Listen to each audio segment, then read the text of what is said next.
Bueno, hoy tenemos la visita de Gabriela López, psiquiatra, y vamos a hablar de los psicofármacos. Bienvenida, Gabriela, ¿cómo estás? Muchas gracias. Eh, no es fácil hablar de psicofármacos, me parece, por todo lo que sucede con los psicofármacos. Sí, pero en realidad creo que es importante transmitir que los psicofármacos bien utilizados Exacto. por un tiempo adecuado y bajo supervisión médica son muy útiles Bien.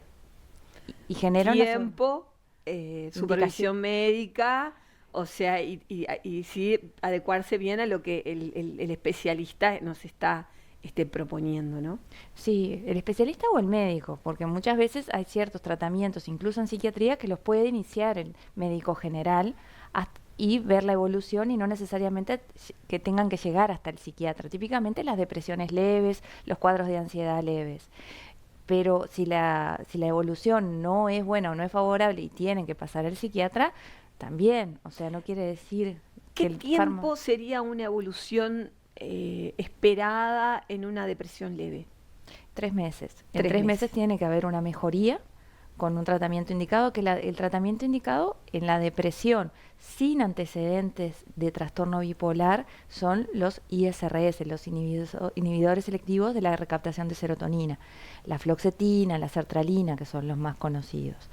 Lo que hay que despistar es que la persona no tenga antecedentes o propios o familiares de primer grado de trastorno bipolar, porque si no se utilizan otros fármacos como son los estabilizadores del ánimo.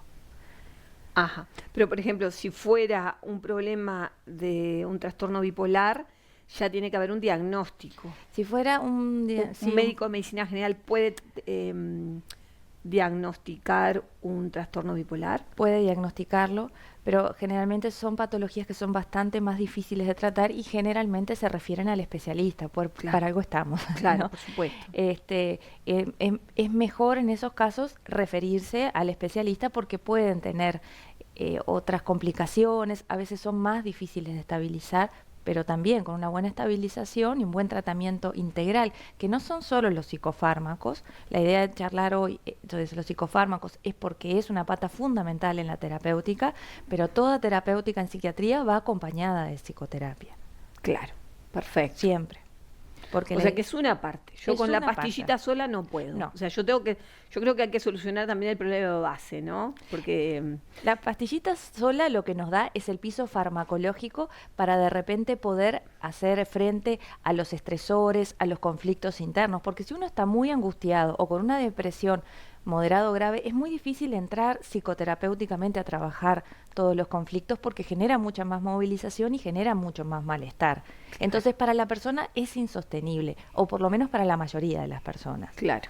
Entonces se necesita ese piso farmacológico para estabilizar desde un punto de vista neuroquímico y después seguir trabajando, hacer todo el tratamiento y eventualmente darse de alta.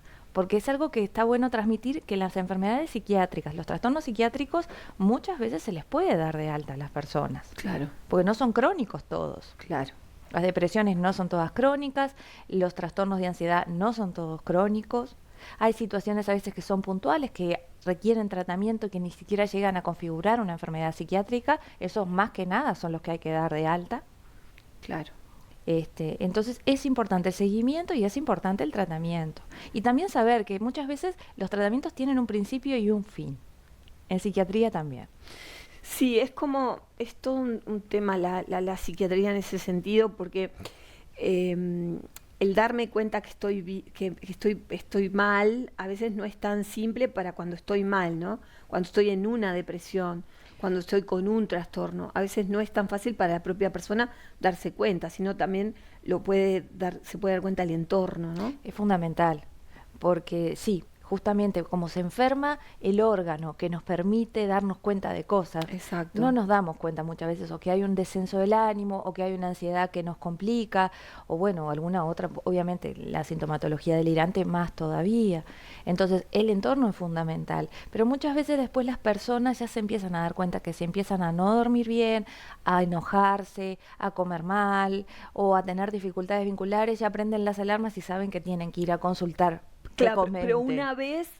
como una vez que ya, Que ya que es como bueno, me duele el dedo, ya después sé que me va a doler la rodilla, ¿no? Es Exacto. como que aprenden el mecanismo, Sí. pero esa primera vez yo creo que tenemos que estar todos atentos, La ¿no? primera vez es difícil cuando aparecen síntomas psiquiátricos en una persona que nunca tuvo nada. Claro, Entonces, para ello es fundamental el entorno y un poco lo que hablábamos la otra vez, ¿no? Las primeras medidas frente a hablábamos de suicidio, pero esto es en cualquier patología, ¿no? Ver si hay un cambio en el comportamiento de la persona, si exacto, cambia la cara, si hay una cara triste, o si ven que no se concentra, o que no duerme, o si hay un malestar que dicen esto es distinto, bueno, guiarlos, hacerles las exacto, preguntas, ¿te pasa algo? ¿Te puedo ayudar? Y exacto. contactarlos con el sistema de salud, porque los tratamientos en psiquiatría son efectivos. Sí, sí, sí, claro. ¿Y qué le puede, o sea, además del psicofármaco, como vos decías, la psicoterapia, una vez que el psicofármaco empezó a hacer su trabajo, yo me imagino, yo tengo una idea que siempre yo creo que cuando nos hace falta un psicofármaco es como que si fuera una pared que le quitaron unos ladrillitos.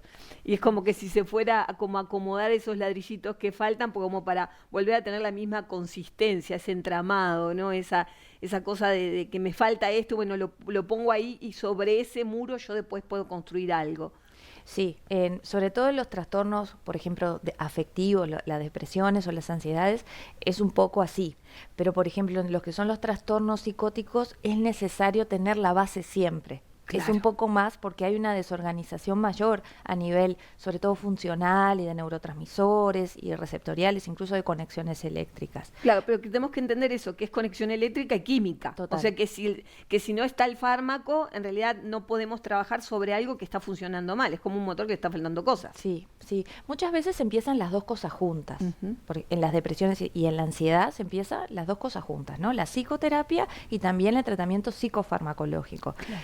Pero muchas veces la parte psicoterapéutica no se puede empezar si no se baja un poquito el tenor de angustia o los síntomas depresivos porque la persona sufre mucho. Claro.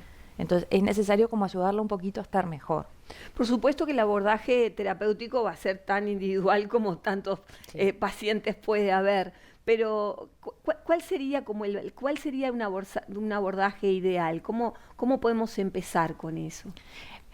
Todavía no nos hemos puesto de acuerdo. Hay muchas guías, por ejemplo, los trastornos de ansiedad se dicen las pautas que lo mejor es el abordaje cognitivo-conductual. Pero sin embargo, también hay otros estudios que dicen que el mejor abordaje es cuando hay un buen feeling con el psicoterapeuta. Entonces, es fundamental que el psicoterapeuta esté formado, que tenga experiencia en el área a trabajar y después el vínculo que se genera con la persona. La confianza. La confianza.